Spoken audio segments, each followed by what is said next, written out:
Hey guys, it's Sakuems. Welcome back to my channel. So if you're new here, hello, my name is Emily. I'm a French artist and YouTuber.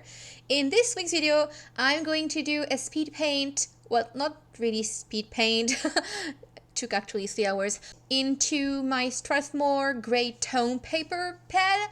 I bought this sketchbook, sketchpad, a few weeks, no, maybe like a few months ago, not that long ago, but because I really wanted to make artworks on a tone paper, because every time I saw a piece done on this type of paper, they really pop out, and it's also, I don't know, it gives an interesting result, and it gives something that I can't achieve with white base paper.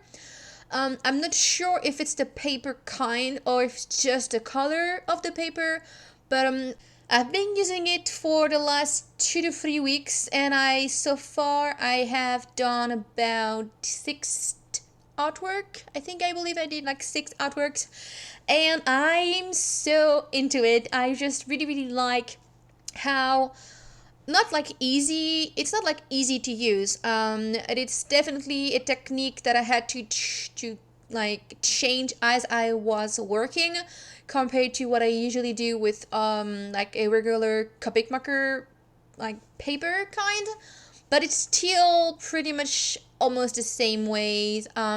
It's just that I have to think more about my mid-tone, and then when I put colored pencil on top, it's very opaque, and so it's a little bit different than if I was working on white paper, especially with the Copic markers or the markers itself, because they don't blend as much. They also, I mean, the paper is using a bit more ink.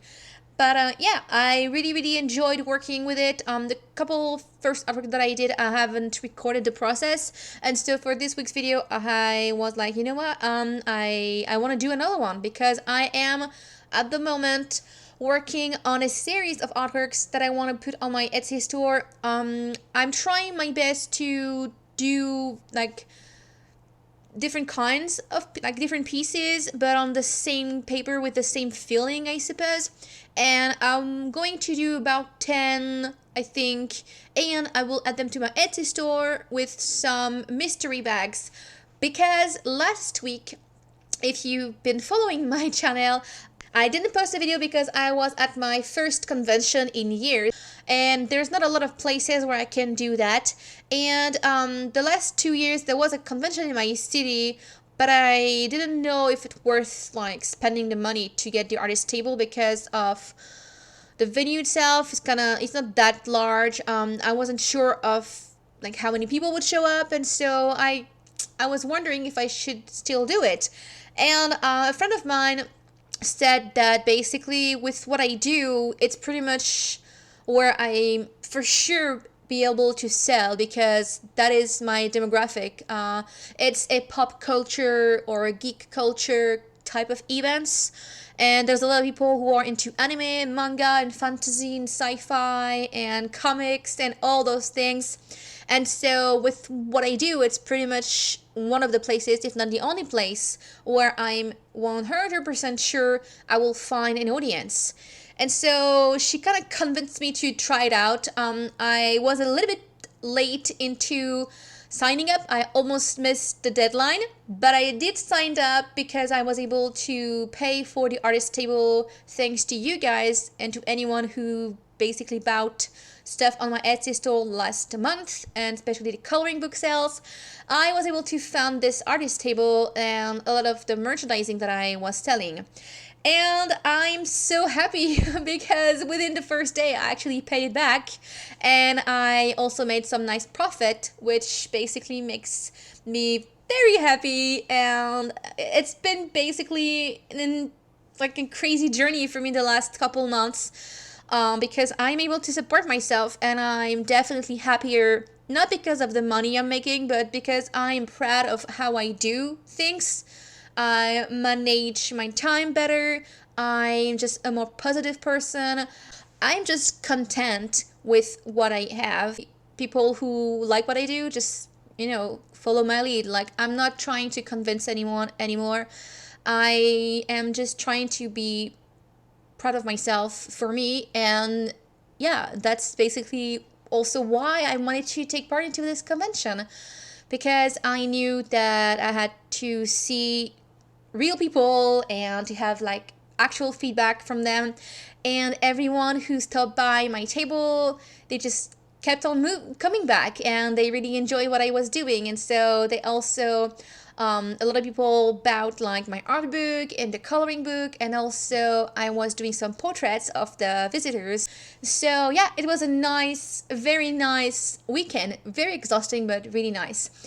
And after that, basically, when I got back home, I had a lot of leftovers, prints and bookmarks and notebooks. I have a lot of things that I did specially for the convention.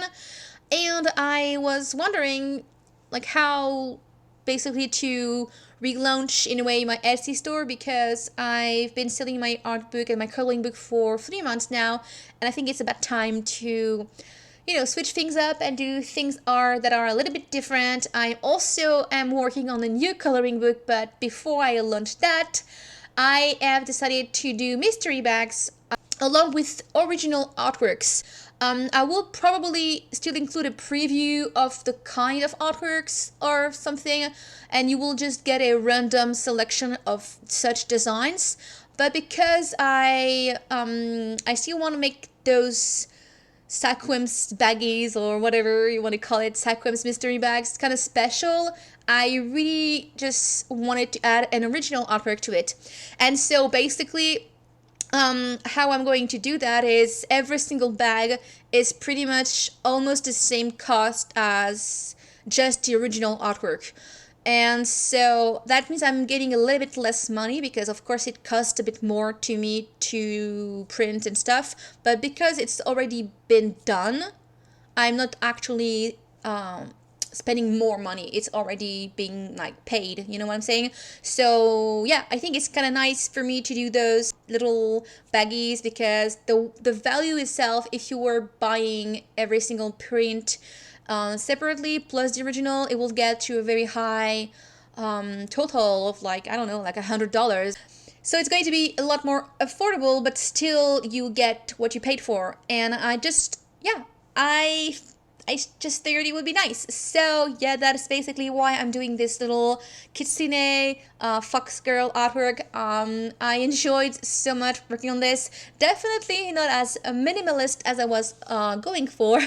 It took a lot of time for me to add all of the colors and everything.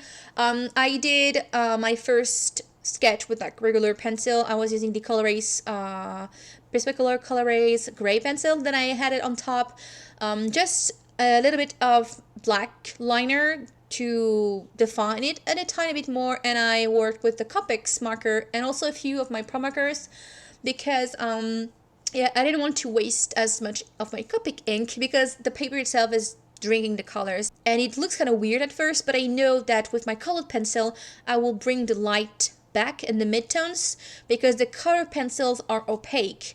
And so that's my technique, which I usually do as well on white paper, but with this specific paper I had to use a lot of the pencil and do a very smooth and like gradient finish, and like, I don't know how I can describe the technique. It's almost like an optical illusion, because the colors of the paper and the markers still show through, but the pencil sitting on top has a tiny, like, basically adds tone to the paper, and it gives a very three-dimensional look and realistic, but also very illustrative. I don't know how I can describe it. I'm just really into it, especially the skin. Whenever I see it pop, it just it's almost magical. I don't know. I was like, oh my god, this looks pretty nice. And the last couple artworks that I did, I'm just extremely content, and I really like the outcome. I feel like I don't know, I guess I'm evolving, and I'm finally proud and happy with what I do, which is very, very pleasing, and yeah, I really like that. So yeah, that's basically it. The concept art itself, so I had in mind to do someone with a hood And I'm really into dream catchers and all of the zen and like the feathers and all those little, I guess it's like the hippie vibe kind of thing. And I also really wanted to have some sort of animal showing. So that was my go-to like idea and mix. And so I have a dream catcher in my house, so I use that as the reference for the dream catcher on the artwork. And as for the ears and the hair and everything, that's my own like decision. Another inspo that I took was from an art book that I showed previously in my art book collection of basically fashion illustration, because I really wanted to have a little bit more of a stylist, I guess, way of doing the background and everything. It's still more detailed than what I was thinking of, but I still like the outcome. And yeah, that's basically it, like some sort of mesmerizing, ethereal forest kitsune hybrid girl. And yeah, I really like it. I actually really want to do more of those animal human mix characters, and maybe inspired by different animals with different color combination, maybe like fishes, or I don't know. I don't have any idea like right now, but I will do more. And yeah, so basically, if you would like to check it out, I think I have 2 pieces done, so I will have 2 mystery bags available, and the rest of them will be released as I do them, probably around next week. I'm definitely going to record more of those artworks, so we'll have like a lot of the future videos will be about those basic like special original artwork. And yeah, I think that's pretty much it. Sorry if you missed me and you didn't see my video last week, but yeah, with the convention it was pretty much impossible because it's like 9 hours into the convention, and yeah, I was extremely tired. But it's a good tired feeling. Like you feel productive, so it's pretty nice.